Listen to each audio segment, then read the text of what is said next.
Lakini vipi performance ya refa umeiona? Mimi niseme ngoja, unasema hamna penalty pale. Hamna penalty pale. Nenda ngoja. Zungumza kwanza. Sikia. Ndio. Kama hamna penalty kweli. Mimi niseme kwamba unajua uwezo kasema refa ni binadamu, wanachukua ndani ni binadamu. Ile penalty ilikuwa halali, ni halali tumeiona kwa upande wa ngumu, kwa sababu sio kuzungumzia kitu ambacho hakipo. Ndio maana hakuna mchezaji wote wala mshabiki wote ambao walalamika wala sisi mashabiki walalamika. Penalty ilikuwa halali na sisi mashabiki wote tumeiona, na ndio maana mshabiki wote au mwanachama wote wa Yanga kuna mtu wote alionua mikono juu. Tuseme tuwapongeze Simba, wamepata kombe la miaka yote takriban wamefukuzia.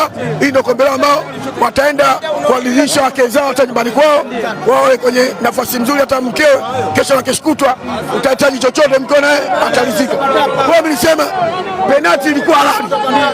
Penalty ilikuwa haina makandokando. Penalty haina makandokando. Penalty ilikuwa halali. Haina makandokando, sawa? Penalty ilikuwa halali kwa sababu hakuna mshabiki wote wa Yanga au mwanachama yote au mtu aina yote ambaye ni mkongo. Sio penalty. Umeona penalty. Kwa hiyo nisema niwapongeze Simba, wamechukua kombe, wamebeba kombe la Muungano mara mbili, tumepata mara moja. Ni jambo la kumshukuru Mwenyezi Mungu. Sisi tunajiandaa mechi ambayo itakokuja tarehe 3 Meja Isamuyo, tunajiandaa vizuri. Hiyo Meja Isamuyo ambayo tunatafuta